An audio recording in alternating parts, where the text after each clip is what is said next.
Les professionnels du théâtre sont à l'honneur.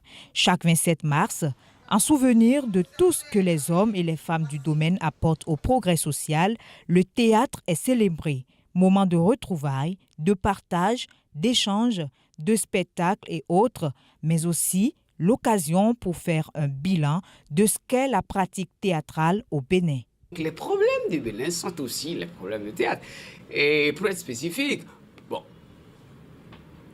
il va très bien, mais il a ses problèmes, comme ceux que j'ai évoqués tantôt, problèmes de formation, auxquels nous sommes en train de plus en plus de trouver des débuts de solutions. Il y a de plus en plus d'écoles.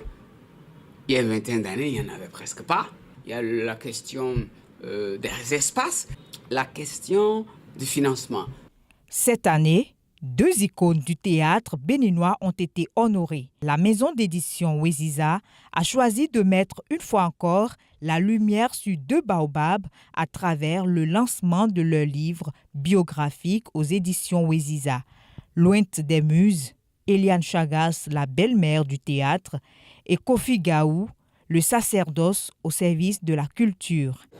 Nous avons choisi ces 2 personnages, ces 2 icônes, pas parce qu'ils ont quelque chose de particulier pour nous, mais parce qu'ils sont particuliers pour le Bénin. Parce qu'ils, à eux seuls, représentent l'histoire du théâtre béninois.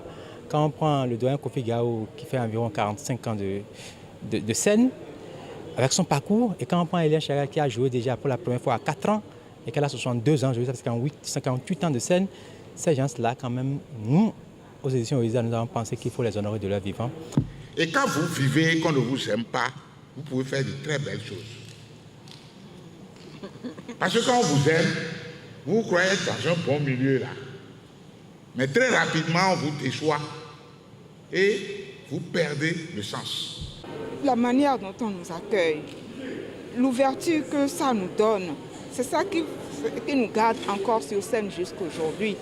On fait pour vous, la jeunesse, pour le sourire que vous nous donnez. Après la présentation des 2 ouvrages, place a été laissée au témoignage. Ensuite, la parole aux 2 auteurs et pour finir, la phase de la vente. Des proches et amis des 2 bibliothèques vivantes n'ont pas manqué de donner leurs impressions. Moi, je remercie les éditions Weziza pour ça. Ils ont fait un travail sublime. Et moi, ce qui me touche, c'est que ces 2-là sont amis. Et ils ont la même énergie quasiment, très passionnée, très vraie, très juste. Et voilà, le hasard fait bien les choses. Ils sont honorés le même jour.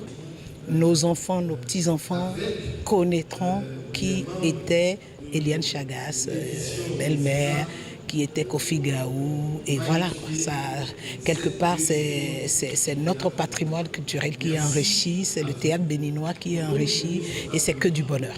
La maison d'édition Weziza s'est assignée une mission, celle de mettre sous les projecteurs ceux et celles qui ont impacté le monde dans chacun de leurs domaines, afin que la jeunesse s'en inspire. Eliane Chagas et Kofi Gaou sont les numéros 3 et 4 sur la liste, après Vincent Diossou et Sikatou Jeanne da Silva.